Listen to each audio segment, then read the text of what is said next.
Hey everyone, Voltas here, coming through your speakers. Today we've got another 1v1 matchup. This is an MLG Dallas replay, kind of an older replay. But hey, you know, doesn't mean it's not a good one. I like these two players. They're both Protoss, which happens to be my favorite race. So we're going to go ahead and get this thing started. This is on Shattered Temple, and on the left-hand side, 8 o'clock position of Shattered Temple, we have the blue Protoss, and it is Evil Genius's very own Incontrol. And in the 7 o'clock position, wearing the red Protoss trunks, we have KiwiKaKi. Well, alright, we got those intros out of the way.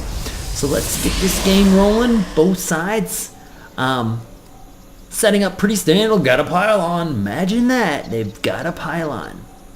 It looks like Incontrol is going to scout KiwiKaKi first and foremost and right away. So it doesn't look like KiwiKaKi even sent out a probe. Well, he's just now sending one out. And Incontrol already knows where he is, diligently hammering away at that pylon. And of course, if he actually destroyed that pylon, which is probably unlikely, that would put quite a dent in KiwiKaKi's build order. But I don't see that happening anytime soon. Now, it does look like KiwiKaKi is going to respond and find Incontrol right away, which is good. And both sides don't seem to be doing anything too cheesy, too crazy just yet. Now, there is this pylon over here, but it does look like KiwiKaKi did get to see it. Yes, he did see it warping in, so that's good. I'll have to figure out the hotkey to actually switch to player views. I think it even pops up and it shows the player view in the middle. It came up with some patch or somewhere. I've seen other people use it, but I have no idea how to use it. And yeah, KiwiKaKi is aware of this secondary pylon over here where Incontrol could possibly lay down some kind of hidden tech, but him knowing where that is already. Now it does look like Incontrol did pop down a gas, so KiwiKaKi's not going to be able to take this second gas. And it's also a real pain in the butt. Playing a Protoss as I do, you know, this is a lot of vision, even if you bring your first Zealot over here and you start attacking it, which does leave you vulnerable up front. A little more scary if you're playing against the Zerg with a Zergling rush, but still, you're basically taking your first defense, being that first Stalker or Zealot, and his sole duty is to destroy this gas over here. So that's going to be a little bit of a pain in the butt, and is going to provide some vision for Incontrol.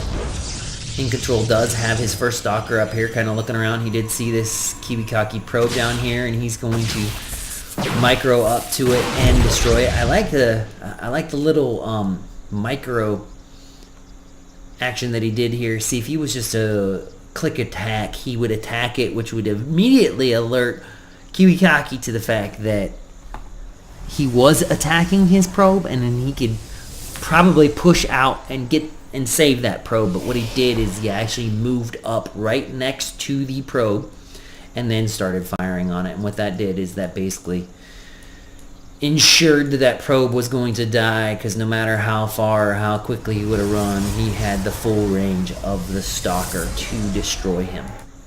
It does look like there are 3 Stalkers on KiwiKaKi's side, so he's got 3 Stalkers and 2 Zealots. Pretty fast. That's a pretty fast growth of an army, and we do see the 4th gate coming in. He does have a second gas going down, but this looks pretty all-in-ish on KiwiKaKi's part. Looks like a standard 4 gate. Stalkers are going to go down there. Now I think Incontrol is aware that there's a possible 4 gate coming from KiwiKaKi. He's actually responding with something a little bit different. He's got 2 gases, and he's got a Twilight Council in place. So that means that he is going to be technologically, he's going to be ahead in his tech tree trying to use all those fancy words, technologically advanced, but really, if he survives this initial push from KiwiKaKi, which KiwiKaKi is being slow in implementing it. Now, what's going on over here? Oh, we've got 2 pylons, and we've got a Dark Shrine coming in. It's possible that this is the technology that he was going to hide over here, but when that was up, I guess the word was out. Now, it does look like KiwiKaKi is just going to kind of go back to his own base. And, oh, look, we've got these Dark Templar already going in, and they are going to be able to... Okay, well, we do have an observer in place, so despite the hidden technology and the hiding out, it does look like KiwiKaKi was able to quickly address that. I didn't even see that robo coming in. And then, of course, we have a robo coming for Incontrol because his gig is up on that tech.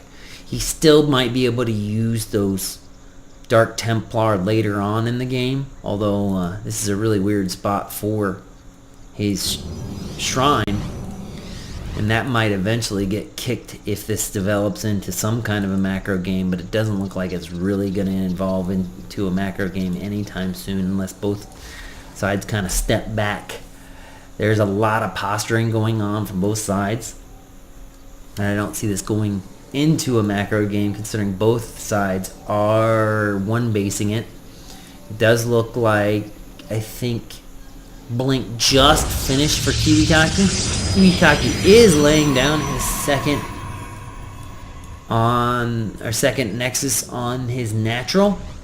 No such thing from our blue player, Incontrol. He is not researching anything significant on his end. He does have an observer.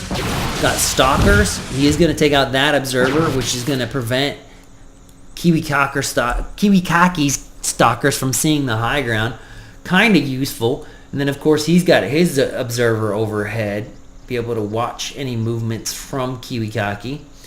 Both sides look like they're sitting at similar armies right now. It looks like we've got 64 supply for Incontrol and 73 for KiwiKaKi. Not too much of an advantage on either side. Incontrol is working on his robotic support bay, which means that he's probably going to try to bring in Colossi. Well, actually, that's the only thing you really get out of a robotic support bay, so I'm pretty sure he's going to try to bring in Colossi if it actually evolves to that point. And it does look like Incontrol is going to start putting down. Now, he did put down his second expansion in a little bit of a weird spot up here. Kind of a hidden expansion in the natural of the northern area. And it does look like a pylon is getting put down by KiwiKaKi. So it looks like he might try to warp in some troops up there to take out this expansion from Incontrol, and he is going to have a difficult time defending both areas because it's, especially at this point when both sides are both gateway, it's going to be very difficult for him to stretch his ball, his death ball, over to both areas. So although this might have been good if KiwiKaKi didn't see it, I think it's going to be really hard for him to defend, especially with this pylon outside. And I'm not sure if Incontrol even sees the pylon. No, he does not see the pylon. So that means that he will not know that KiwiKaKi has the ability to warp in units up there, which I'm assuming KiwiKaKi's probably going to do some kind of two-pronged attack. Now, Incontrol is going to, looks like he's readying himself to expand yet again, so he is trying to do some kind of macro game. And this little stalker here looks like he is a dead man, messing around with the probe down there.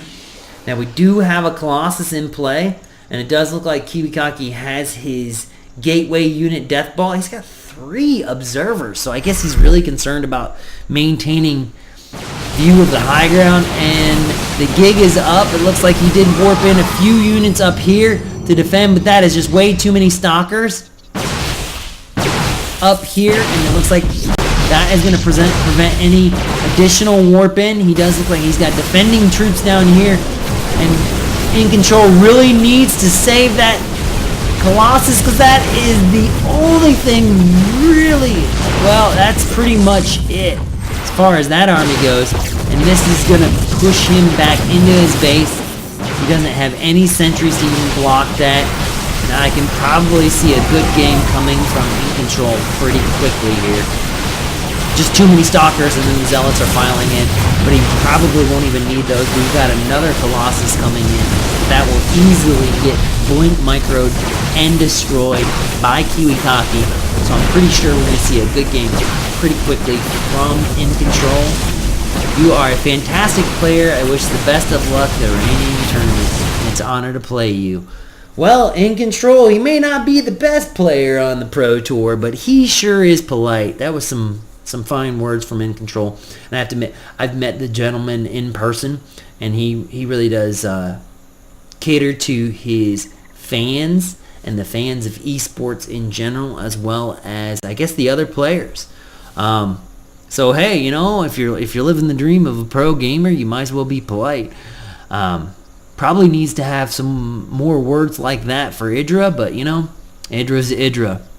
Anyway, it was a good game. Decent back and forth, Protoss versus Protoss. It wasn't just a straight up game. It had some hidden bases and some interesting micro. So yeah, thanks for watching.